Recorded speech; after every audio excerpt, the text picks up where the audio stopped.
সকালকার নাস্তায় ডিমটা পোস্ট করব। সবজি রান্না হয়েছে, কারণ শুধু ডিম দিয়ে তো রুটি খাওয়া যায় না, তার সাথে সবজিও লাগে। পরোটাগুলি ভাজবো, রেডি করে নিয়েছি। আর দুপুরে রান্নার জন্য মুরগির মাংস, গোড়া মাছ, আরও আইটেম আছে, এগুলো করব দুপুরে। কারণ সকালের সাথে সাথেই তো নাস্তা খাইতে খেতে দুপুরে রান্নার টাইম হয়ে যায়। দুপুরে রান্নাটাও রেডি করে ফেলতেছি। আরও দু একটা আইটেম করবো এর সাথে, কারণ মাংস খেতে ভালো লাগে না। একটু গোলা মাছ নিলাম। কাপড়ে মার দিব, তাই ময়দাগুলোয় নিচ্ছি। কারণ আমরা রাইস কুকারে ভাত রান্না করি, তো ভাতের মারটা হয় না, তাই ময়দা দিয়েই করতে হয়।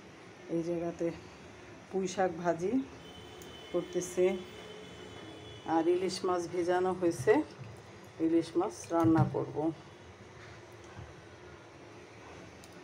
ময়দাটা কাপড় এখন ময়দা জাল দেওয়ার পর রান্না রেডি করব। ইলিশ মাছ পাতুরি করব লেবু রস দিয়ে। পেঁয়াজগুলি দিয়ে দিলাম, এখন পেঁয়াজগুলি ভাজবো।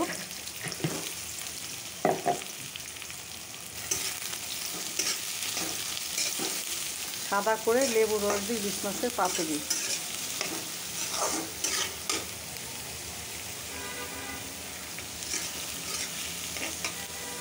মশলাটা কষানো হয়ে গেছে, আর মাছগুলি দিয়ে দিব। ইলিশ মাছটা খুব ভালো ছিল, একদম তেলযুক্ত, খুবই ভালো মাছ। ডিম হয়েছে ছোট ছোট।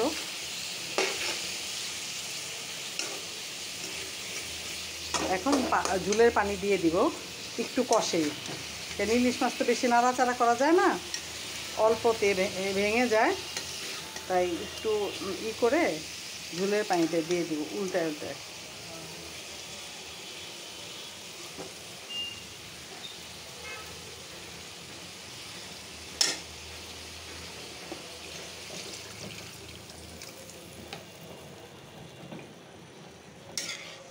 সাদা করে রান্না করলাম।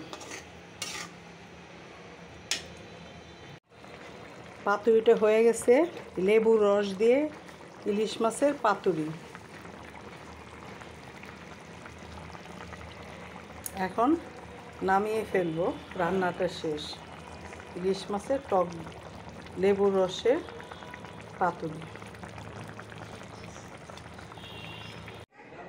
এখন সন্ধ্যা, একটু চা খাবো, তার আগে একটু নুডলস নিয়ে নিলাম খাওয়ার জন্য।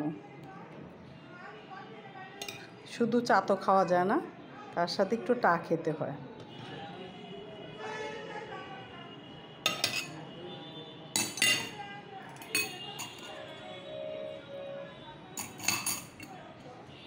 রোস্টটা নিয়ে নিলাম খাওয়ার জন্য, চার সাথে টা।